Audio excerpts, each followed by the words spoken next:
So this is how I open these Aris Modem batteries. I got these particular batteries from jag35.com. They're selling 16 of these Aris 2200 milliamp hour battery packs for $14.40 plus shipping.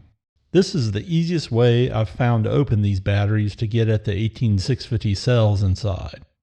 I'm not going to claim that this is the best method to open these. Use whatever method works for you. Opening them this way works for me. First, I use an X-Acto blade to cut through the labels on both the front, side, and back side of the battery. This is to make sure that the battery will come open at the seams. If you don't completely cut through the labels, you won't be able to get them apart easily. You don't have to cut the plastic housing deeply, just enough to cut through the labels. To open the battery housing, I clamp it in a vise right under the connector. I clamp it securely, but not so much as to damage the battery, just enough so that the battery housing is held securely in the vise.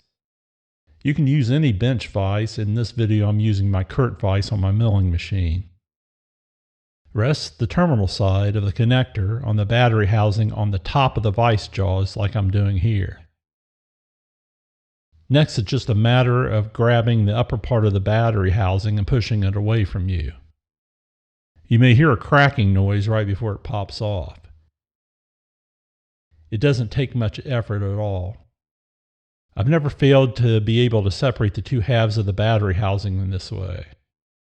Now, depending on the manufacturer, the 18650 cells may be glued to the bottom or top half of the housing. The batteries that I got from jag35.com had a mixture of battery manufacturer. The light blue LG brand cells were the hardest to separate, as there was a pretty big blob of adhesive holding the cell assembly into the attached half of the housing. Other manufacturers such as Sony, Samsung, and Molicel were very easy to separate, as they use much less adhesive, and the adhesive is more pliable than the adhesive used in the LG cells. Getting the LG cells out of the housing half can be challenging when trying to avoid damage to the cell's heat shrink wrapping. If you use a screwdriver to pry the cells out, it almost always causes some marring or damage to the cell's heat shrink wrapping. I've had partial luck using a piece of circuit board material to pry the cells out of the adhesive. It usually causes very minor marring of the cell's heat shrink wrapping.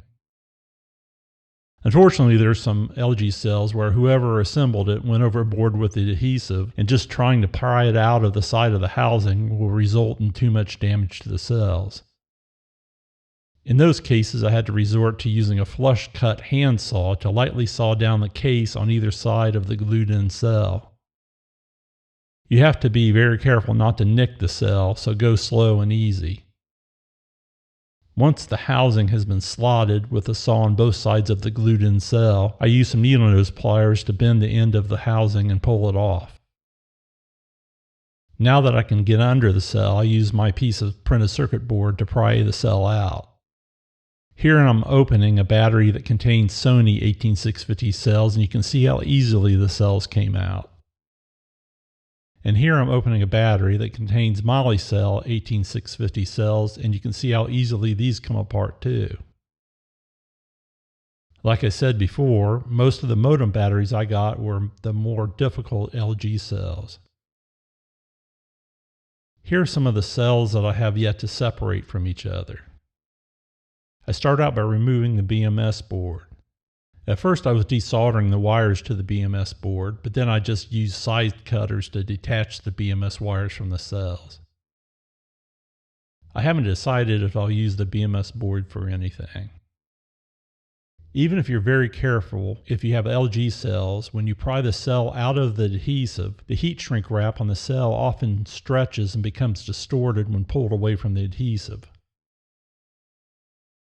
You can pick and scrape away the adhesive from the cells, and any residual adhesive can be removed with a product such as Goo Gone.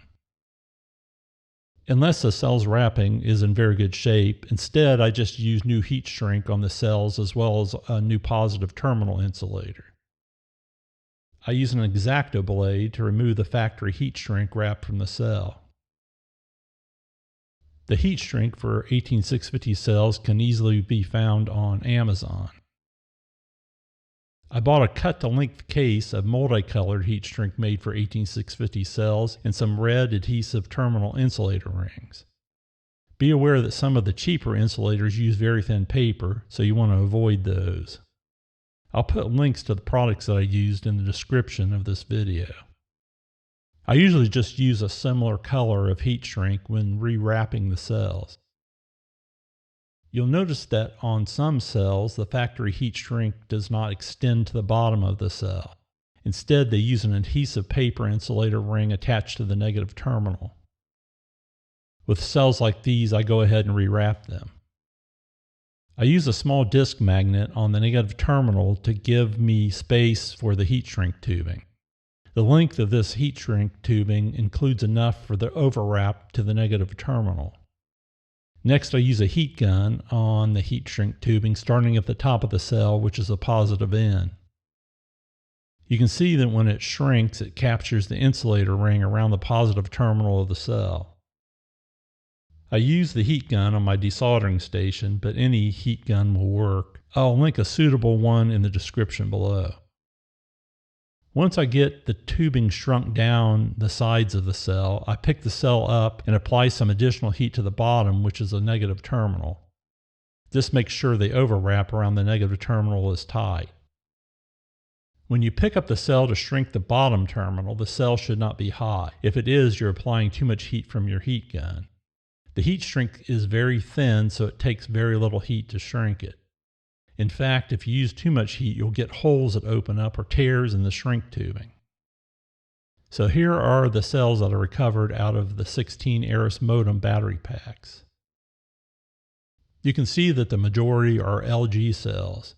There are a few Samsung cells as well as a few Sony cells. I got one battery pack with Moly cells in them. So how did I come out on the cells? Out of the 32 cells recovered, one Sony cell was open, meaning that when measured, it showed 0 volts and a very high resistance. I also have 3 cells, 2 LG and 1 Sony, that have very high internal resistance. So out of 32 cells, 4 cells were bad, leaving 28 cells. The highest capacity cell was 2216 milliamp hours, and the lowest that I measured was 730 milliamp hours. Most of the cells were above 1900 milliamp hours. All the cells in the Aris Modem batteries that I received were rated at 2200 milliamp hours capacity. Of course, these Modem battery packs are sold as is, which is understandable, so you can't expect all the cells to be serviceable. So would I buy more of these Modem batteries to recover the 18650 cells? The answer is yes, definitely, especially if I can get them at 90 cents for each cell. I think the purchase was worthwhile for the amount of good cells I ended up with.